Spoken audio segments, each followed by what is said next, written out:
And reset. That's my gas gauge on the KLR. If you have a KLR, you know what I mean. Let's go, Brandon. Who's Brandon? All right, look like we're ready to go.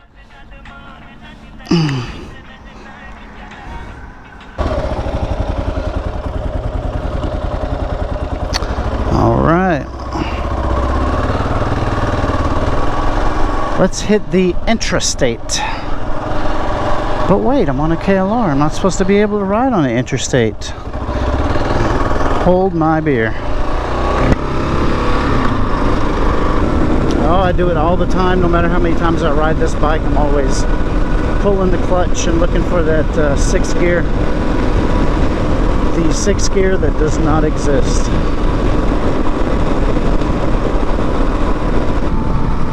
Now, I'm going to go ahead and get on the Interstate here. The main reason being, on every Facebook page, KLR Facebook page, every KLR forum, you always got these yahoos. I probably shouldn't say that. I'm going to alienate a whole bunch of viewers, aren't I? Ah, who cares? It's not like I have a lot of viewers in the first place. But anyway, I'm going to take this bike out on the Interstate because, like I was saying, everywhere online they say that this bike can't do interstate travel, that it gets wobbly, feels unstable. But I mean, I took this bike, I'm in middle Georgia right now, the Macon area, and I went all the way down to Destin, Florida on this bike, so zero issues. So here we go, I-75. We're going to go north on I-75. I'm going out to my property out in Jones County, Georgia. And the fastest way to get there is the Interstate. Now, there are other ways to get there. I can go on back roads where the max speed limit is 55 on every road. But that would take me about 20 minutes longer to go that way than if I just jump on the Interstate. See, there I go. I did it again. Golly, I'm always looking for that 6th gear, y'all. And again, if you ride a KLR, you know what I mean. Alright, here's a little transition there from the construction. No big deal. For those of you wondering, I'm running TKC 80 on the back. And still running the stock tire, which I believe is a Dunlop of some sort. Yep, my back tire and my front tire mismatch. Apparently that's supposed to kill you too, but I'm still alive. So anyway, I'm traveling on the Interstate, and this bike is fine. I'm doing almost 80, keeping up with traffic. As a matter of fact, I'm passing traffic, and it's fine, you guys. I mean, unless I have some secret squirrel, top secret KLR that Kawasaki only sold to me, all this crap about KLRs being unstable on the Interstate is a bunch of horse manure. I'm showing you right now, it's fine. The only time that this bike gets a little squirrely is behind an 18-wheeler. Like if I'm right behind an 18-wheeler and kind of off to the side of it and I'm catching all that air coming off of it, then it, I mean, I won't say it's unstable, but it's not the most secure feeling in the world. But other than that, man, this is fine on the Interstate. I mean, I don't know what everybody's talking about, and I use that term loosely, everybody. A lot of people say, I mean, I see it just over and over and over and time again about how you can't take the KLR on the Interstate, how it feels unstable and unsafe and this and that. Well, I'm here to tell you this bike is rock solid. I go on the Interstate all the time on this bike because I ride this bike when I know I'm going up to my property because it's all wooded. No infrastructure, no roads. It's all woods and dirt roads, so I take the KLR. Now this KLR, it only has 8582 miles on it, and that's because I also own a V-Strom. I bought this KLR in 2018 brand new, and about 6 months later I bought a V-Strom 1000 XTA, and that bike has all the mileage on it. I take my KLR when I know I'm going out to my property, when I know for sure that I'm going to be hitting dirt roads and maybe going out in the woods or whatever, but obviously my V-Strom gets the most mileage, just because you know, if I know I'm not going off-road, I take the V-Strom. It's just more comfortable, and it's got more power. Obviously it's a 1000, but you know, each one of my bikes, they have a niche. Is it niche or niche? Shit, I don't know. They have a job, right? They have a specific job that I have them for. This is the off-road bike. This is the, hey, I know for sure I'm gonna hit some dirt roads today. That's this bike. My V-Strom is everything else. Going to work, taking a trip, you know, to Savannah or something, that would be the V-Strom, because not necessarily that it's a better bike, it's just that's what I prefer when I know it's gonna be 100% pavement. I would just rather be on the V-Strom. Plus I have side cases and top case on that thing, a nice tank bag. It's set up for touring. It's set up for you know, I can carry, when I go to work, I obviously can't wear a motorcycle. And the reason I'm jolting around, see all these lines? This middle lane on I-75 sucks balls. There, let me get in that. See, a lot smoother now. But anyway, when I ride the V-Strom, I have plenty of room to take off my boots and my jacket and all that stuff. All the stuff that I can't wear into my job because it's a corporate type setting, and I can't roll up in there wearing all my motorcycle gear. So the V-Strom has plenty of storage for that. So I know a lot of y'all gonna be like, well, you only got 5,500 miles on your KLR, you don't ride. Well, I do ride, it's just I ride the other bike more. But today I just wanted to make a quick video about the KLR and riding on the interstate, and how there is absolutely nothing wrong with this bike on the interstate. I mean, yeah, I'm running 5,500 RPMs at about 77 miles an hour. And a lot of people, sorry, I'm in the left lane. I didn't see you coming up. I would normally not be a left laner. A, I didn't see him. B, that middle lane is all jacked up. Y'all heard me when I was talking. It was like ba-boom, ba-boom, ba-boom. It just needs to be repaired. If I'd have saw him, I'd have moved over though.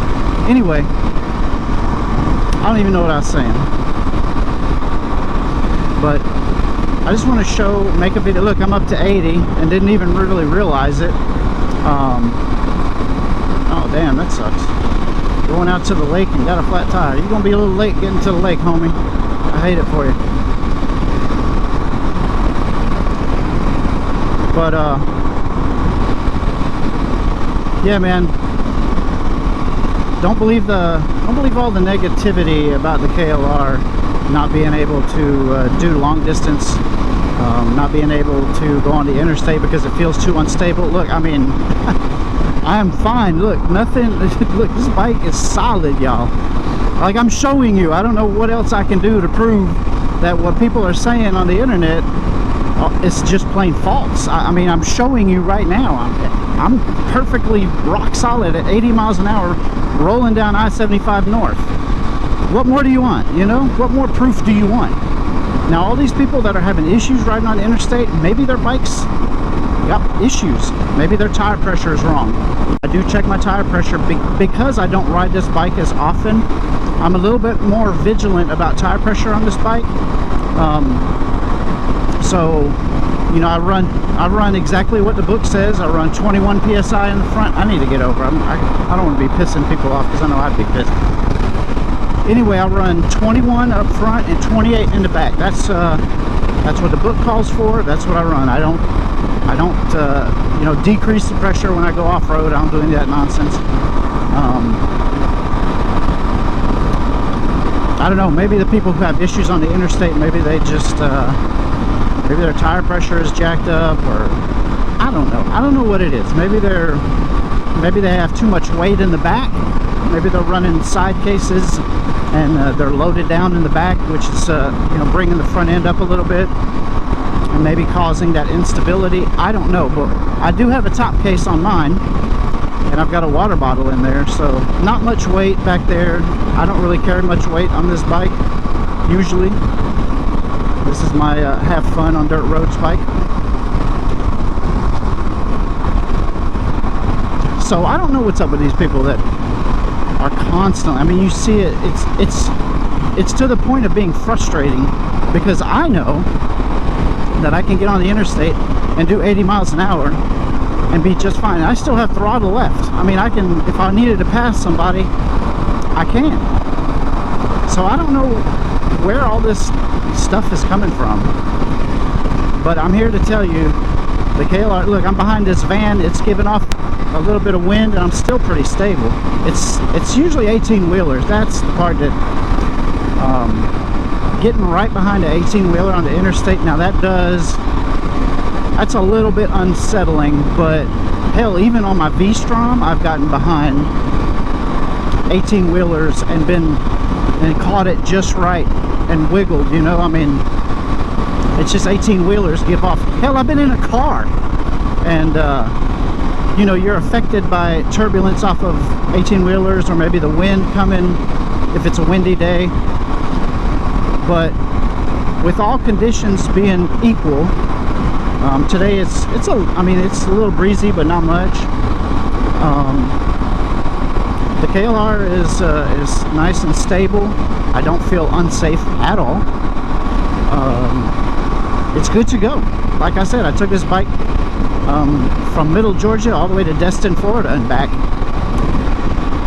with absolutely zero issues. I mean, none.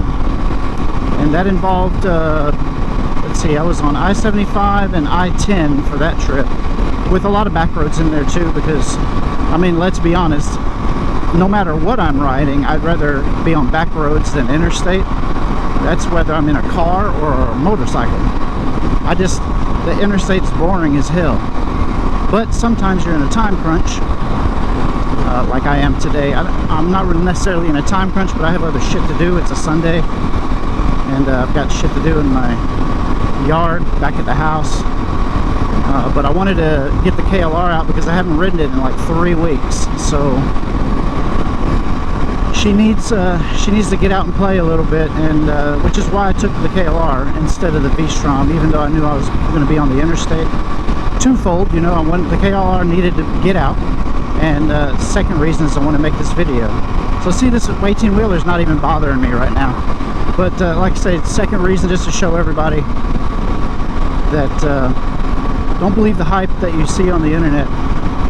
There's a lot of doom and gloom out there about the KLR, about, you know, with regard to interstate riding, with regard to the infamous doohickey, which is a bunch of bullshit, with regard to thermobobs, again, a bunch of bullshit. Maybe not, okay, I'm gonna hurt a lot of feelings by that. Okay, maybe it's not bullshit, but it is certainly not the problem that the cult, the doohickey cult and the thermobob cult would have you believe. It's not that serious. So just adjust it. You're fine. Don't get sucked into all this doohickey nonsense and get a brand new KLR and you're already busting open the side cover and doing this major maintenance. And I don't care what anybody says, it's major maintenance.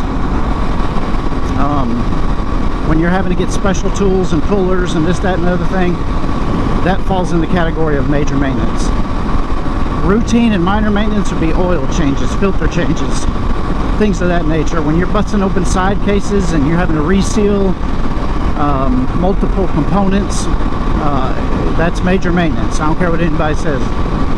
You got dudes on the KLR Facebook group saying that they can do the doohickey in 30 minutes and blah blah blah.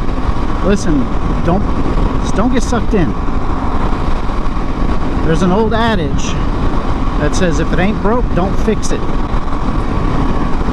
And I can't tell you how many times I've seen people on the internet say, hey, I changed out my doohickey and now my bike won't start, or now I have this rattle, or now I have this issue or that issue.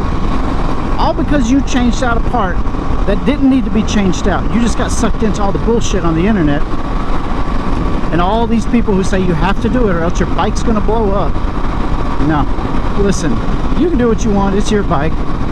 You want to do a bunch of unnecessary major maintenance, that's fine. But I'm here to tell you, if you don't already know this, maybe you shouldn't internet anymore, but don't believe everything you read and hear and see on the internet. Please don't. I'll just leave it at that, and that goes for the thermal bob too, man. I'll just leave it at that, because I know people are gonna, I'll get all kinds of comments on this video. You don't know what you're talking about. I've seen 2,000 bikes with broken doohickeys, and I have a pile of doohickeys, and blah blah blah. Yeah, I get it, I get it. Spare me, I've seen it and heard it all. I'm speaking from personal experience and my 26 years of being an aircraft mechanic and knowing a little bit about material failures and metallurgy and tools. So I'm not coming at this from a total noob angle, and I'm here to tell you, don't fuck with your doohickey. Leave it alone. Other than adjusting it, of course. That's considered routine maintenance. It's something that even the book tells you need to do. So do that. But don't get on the internet and all these people that tell your bike's gonna blow up. These YouTubers, Big Rock Moto, I love that channel, I love that guy Ian, but he's one of the ones, he got sucked in, and he's one of the ones that calls it required maintenance. That fool called it required maintenance. Again, not trying to hate or throw shade. It's not required maintenance. The required maintenance is the adjustment of the doohickey. That's it. So try not to get sucked in and end up doing major maintenance that's unnecessary, and you end up breaking your bike. Same thing with thermal bob. Unnecessary. Probably not major maintenance. I wouldn't consider that major maintenance, but still maintenance nonetheless that doesn't need to be done. But again, it's y'all's bike. Y'all do whatever y'all want to do. I know I ain't doing it to mine, and I plan on having this bike for a very, very long time. So y'all do what you do. It's just my opinion. Don't kill me. Everybody's got an opinion, and you know, they're like assholes. Everybody's got one, and they all stink. So don't get offended. Don't get your panties in a bunch. And those two subjects, the doohickey especially and thermal bob, they people are passionate about it, man. You say one thing against changing that thing, and man, they're ready to crucify that, stick you to the cross, burn you at the stake, whatever you want to say. But man, you really offend people when you say that the doohickey doesn't need to be messed with other than adjustments. So don't come at me, bro. I've heard it already. I mean, yeah, go ahead and come at me. I don't care. You ain't gonna hurt my feelings. I still ain't gonna change the doohickey no matter what you say. Not unless there is a noticeable problem. So, again, y'all do you. I'll leave it alone. I almost promise not to say anything more about the doohickey. I say almost because I bet I do. I don't know if you guys have noticed through this video, this whole trip has been pretty much above 60 miles an hour. And the KLR, again, rock solid, awesome, no issues. So I don't know if you could either take the word of a bunch of yahoos on the internet, or you can take this actual video evidence as proof that the KLR is just fine on highways. So whatever you want to do, whatever you want to take as gospel,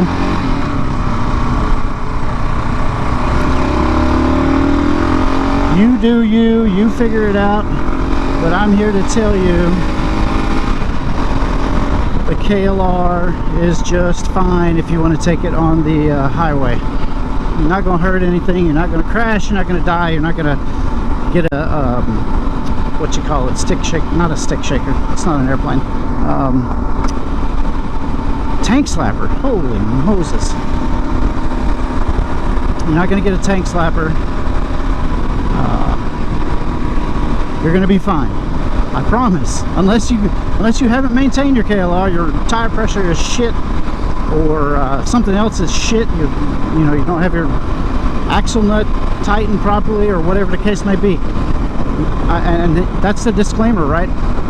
Your KLR will be just fine, provided that you have done all your maintenance and everything is good to go, maintenance wise, with your tires and everything else on the bike. Now, if you haven't kept up on your maintenance, then you might have issues on the interstate. But if you've kept up with your maintenance, you're going to be just fine. This bike handles like a dream, no big deal. All right, let's find some shade, you guys. I'm just going to be right here.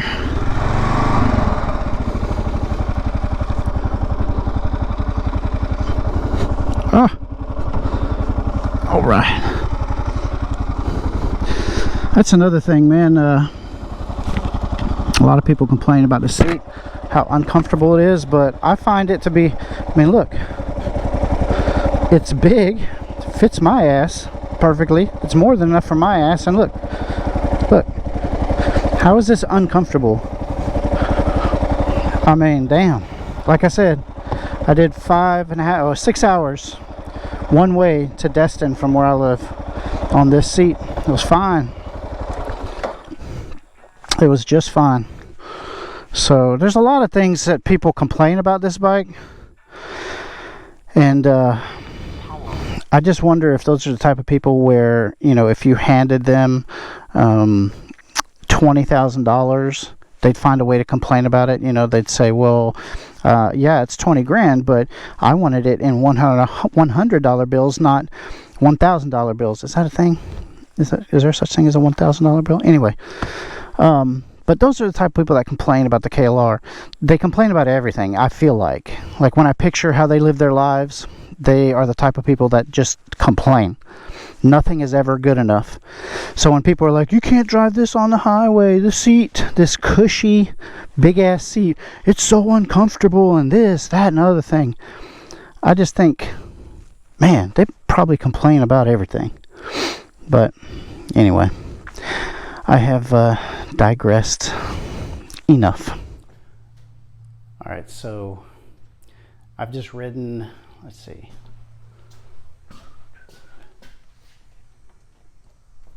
117 miles, 95% of that was highway, meaning my speeds were between 60 and 80, 85-ish miles per hour almost the entire time. And look, I'm alive. Shocker, right? Look, bike is in perfect condition. Now, usually I take that guy over there, him, the V-Strom 1000, but just want to prove a point and again, advocate for the KLR. It's an awesome, awesome bike. Don't believe the hype about not being able to ride on the interstate or the highways. You'll be fine. I promise you, I just showed you in this video. So don't let anybody scare you away. Don't let doohickeys or thermobobs or unstable on the highway scare you away from a KLR. It's an awesome machine, kind of a do everything type of bike, which you can just look on the internet, look on forums, and everything I'm telling you, you'll see. So yeah, don't believe the hype. KLR's a great bike, even on the highway, contrary to what a lot of people want to say. So don't let any of that scare you away. It's about the cheapest right now, as of 14 August 2022. You're not going to find a cheaper 650 brand new right off the showroom floor. Now, granted, this is a 2018, but hell, even in 2018, it was really tough to find anything cheaper than a KLR. So, if you're interested, go get you one. Don't let all the naysayers on the internet scare you away.